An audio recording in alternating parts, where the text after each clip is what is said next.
Je vous parle de sexualité, des histoires de couple, de confiance en soi.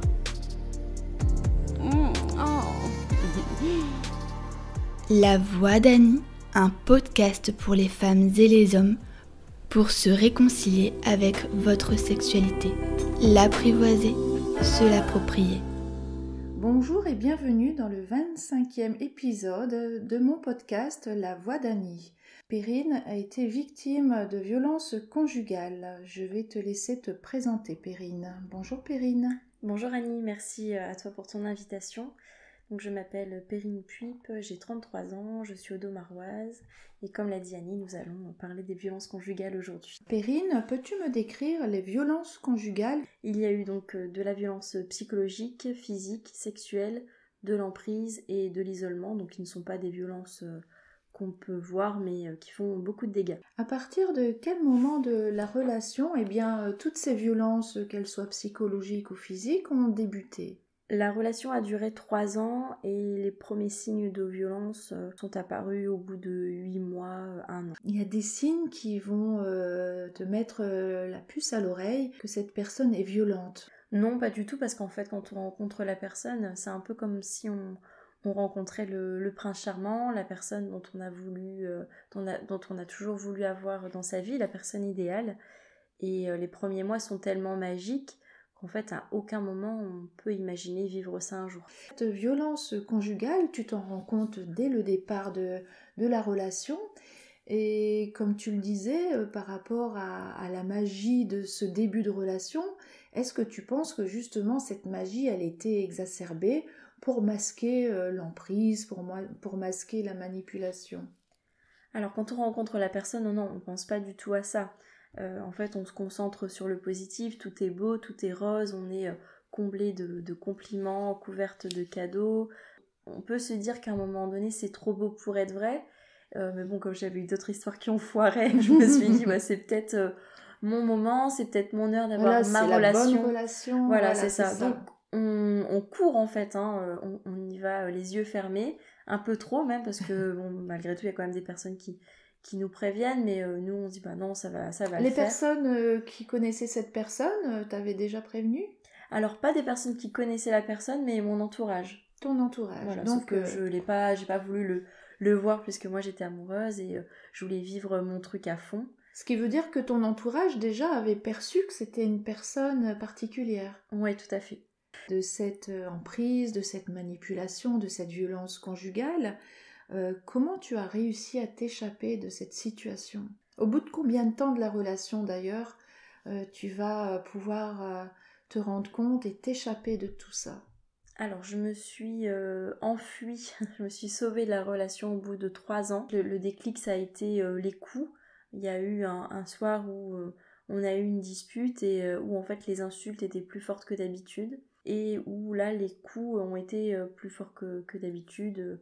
Voilà, j'ai été giflée, à m'en déplacer la mâchoire, étranglement, claqué au sol et séquestration.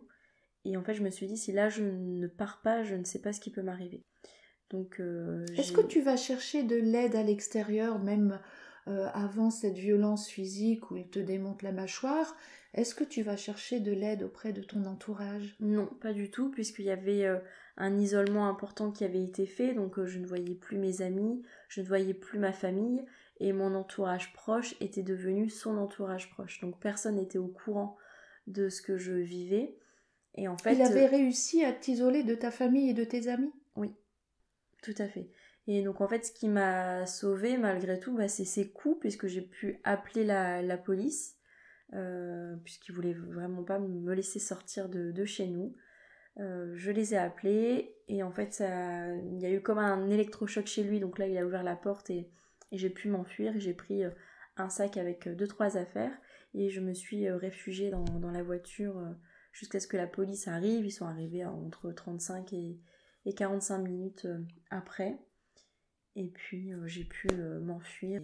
Aujourd'hui, tu te relèves de tout ça et tu es en train de créer une association, mais auparavant tu as fait une belle manifestation dans l'Audomarois, à la chapelle des Jésuites, et tu as pu rassembler des gens autour de toi qui sont venus témoigner leur sympathie.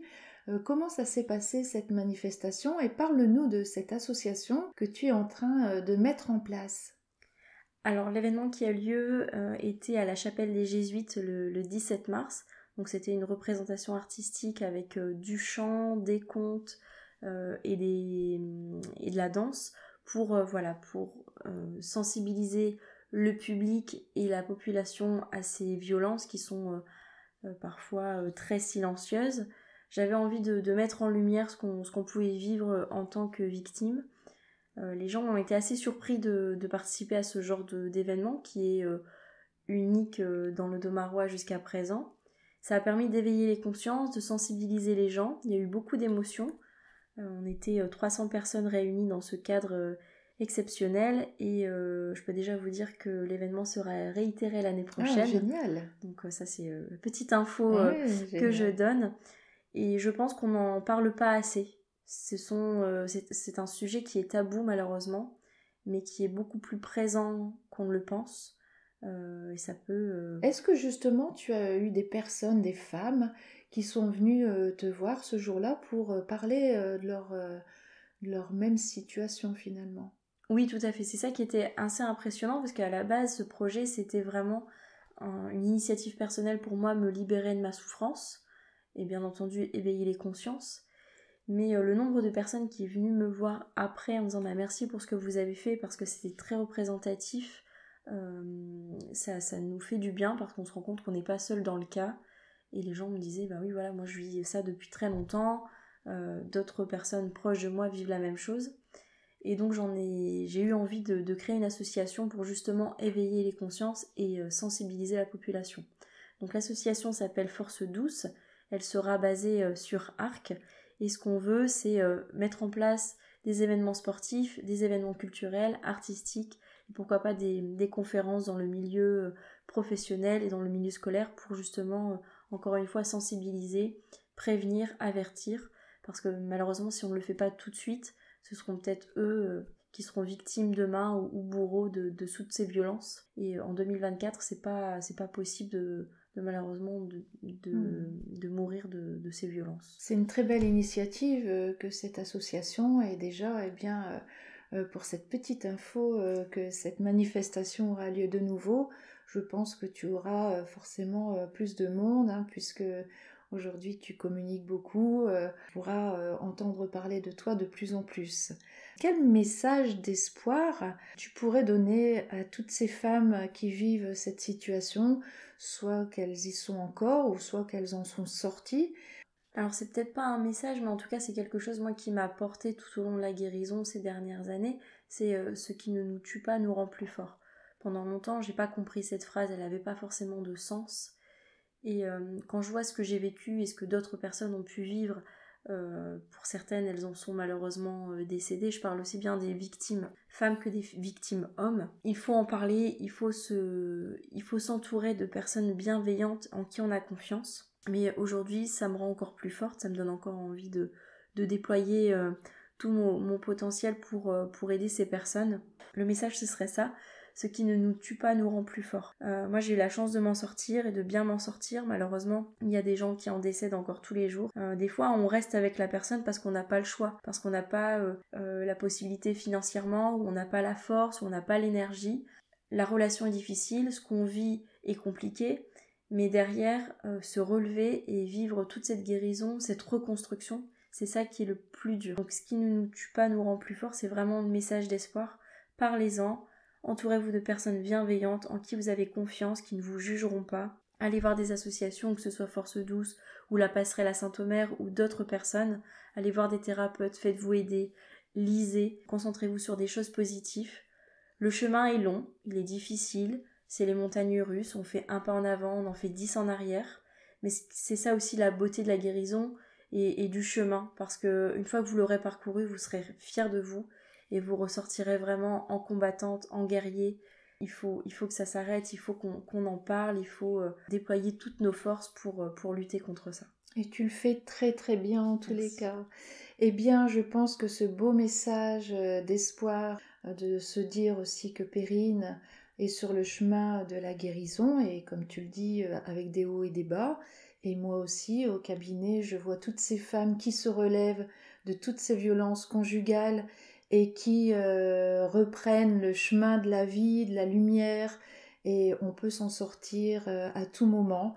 On peut reprendre goût à la vie, on peut de nouveau espérer une vie meilleure, et c'est ça le plus important, c'est-à-dire que l'humain a une très grande force de résilience, et par rapport à toutes ces situations de violence, quelles qu'elles soient, eh bien, on peut s'en sortir. Merci beaucoup Perrine. Merci Annie. Très belle rencontre, ces beaux moments de partage que nous passons ensemble. Merci à vous d'être de plus en plus nombreux à m'écouter, à partager. N'oubliez pas de vous abonner à mon podcast La Voix d'Annie. Et puis Perrine, je te souhaite une très belle réalisation dans cette association et plein de belles choses. Et j'espère peut-être des petits moments de partenariat ensemble qui me feraient très plaisir. Avec plaisir Annie, n'hésitez pas également à aller découvrir la page Facebook Force Douce. Vous pourrez retrouver les partenaires qui nous ont suivis dans ce beau projet et puis tous les événements à venir. Merci Perrine. À très vite les amoureux de la vie pour une nouvelle aventure. Prenez soin de vous et surtout pensez à vous, pensez positif et aimez-vous.